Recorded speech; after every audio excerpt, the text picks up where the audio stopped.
Could there have been a continent of light, long before Atlantis ever rose from the sea? A radiant land hidden deep within the Indian Ocean, where cities were built from crystal and people spoke with their minds instead of words. But if it was truly lost, did it sink into darkness, or is it still breathing beneath the waves? Tonight, we dive into the depths of memory to uncover the truth behind Lemuria, the lost continent of light.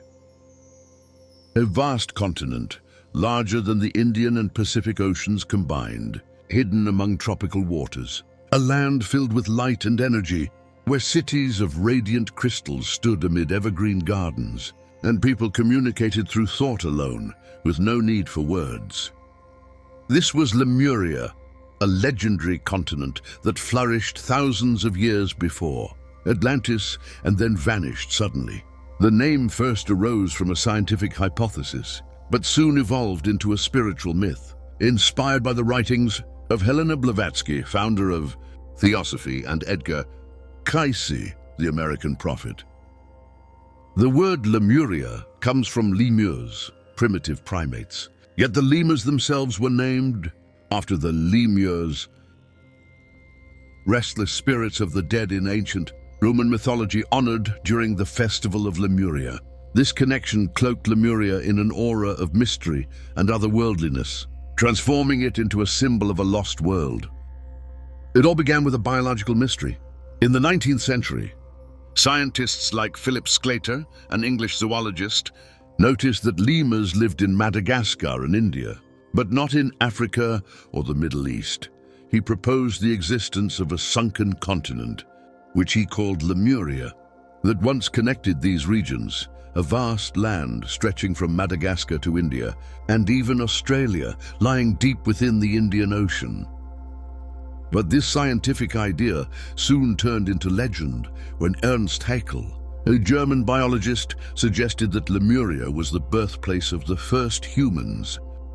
In reality, the idea of Lemuria was simply a misunderstanding of ancient supercontinents, like Pangaea, the single landmass of all continents, and Gondwana, the southern supercontinent, regions that separated due to tectonic drift, not because they suddenly sank beneath the sea. Later, Helena Blavatsky, in her book The Secret Doctrine, described Lemuria as the home of the third root race of humanity, the Lemurians, giants over 18 feet tall, with dark skin and a third eye at the back of their heads that granted psychic powers such as telepathy and foresight. According to her writings, they were egg-laying beings at first, who later became hermaphroditic, and through union with animals, gave rise to strange hybrid creatures.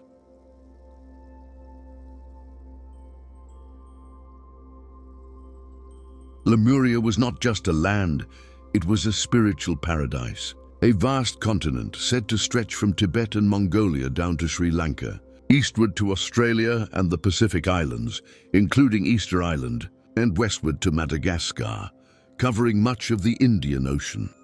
Its cities were built from energy, crystals that absorbed sunlight and produced healing, power crystals that Edgar Cayce claimed the Lemurians used for flight and limitless energy.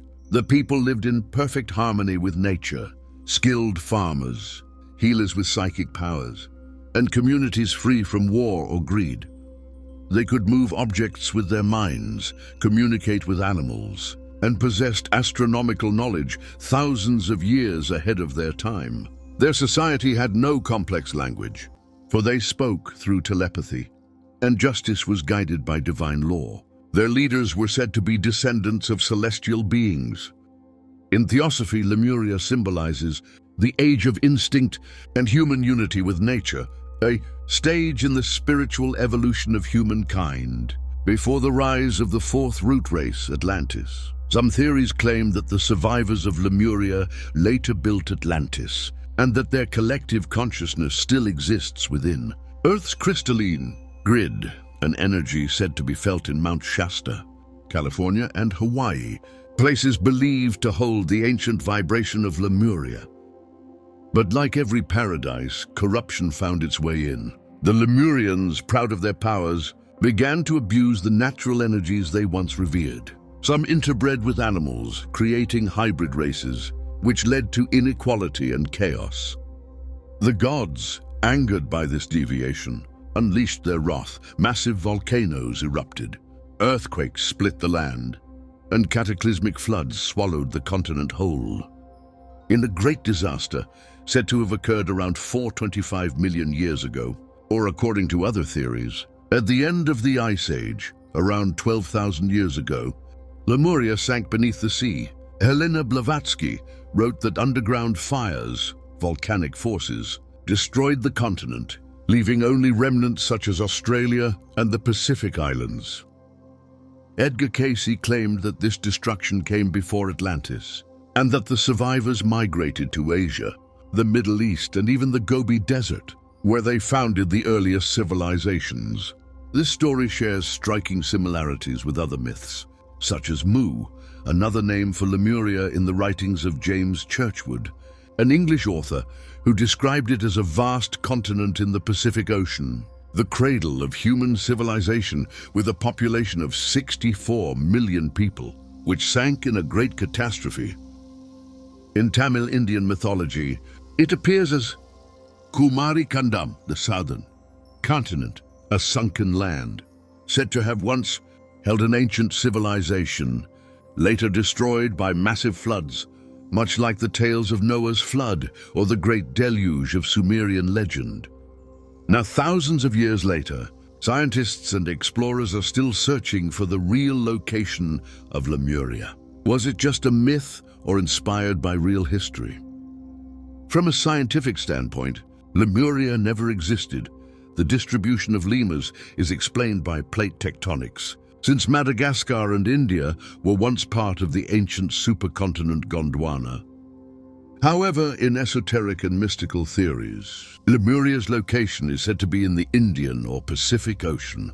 Some point to Mount Shasta in California, where, according to Frederick Spencer Oliver, an American author, Lemurian survivors live in an underground city called Telos, the City of Light, possessing advanced technology and higher spiritual knowledge.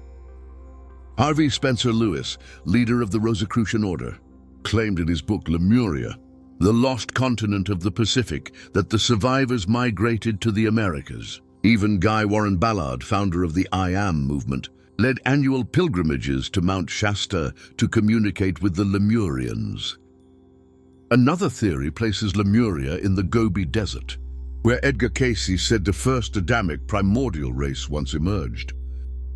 Some modern hypotheses mention microcontinents such as Mauritia beneath the Indian Ocean and Kerguelen, Plateau, which may be geological remnants of real ancient lands.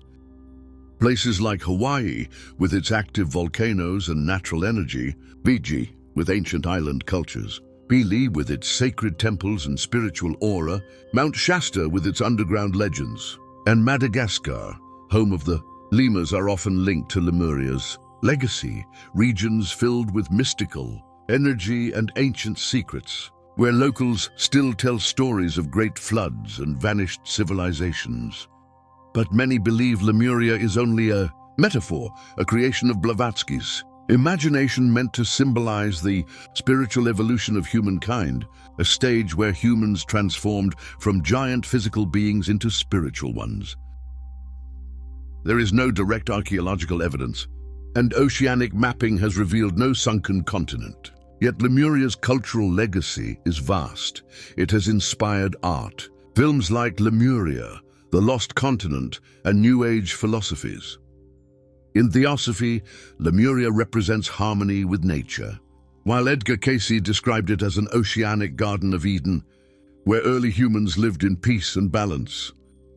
Even in Australian literature, writers such as Bernard O'Dowd, poet, and Rosa Campbell, novelists, used Lemuria as a symbol of national identity, claiming that Australia's indigenous peoples were descendants of the Lemurians.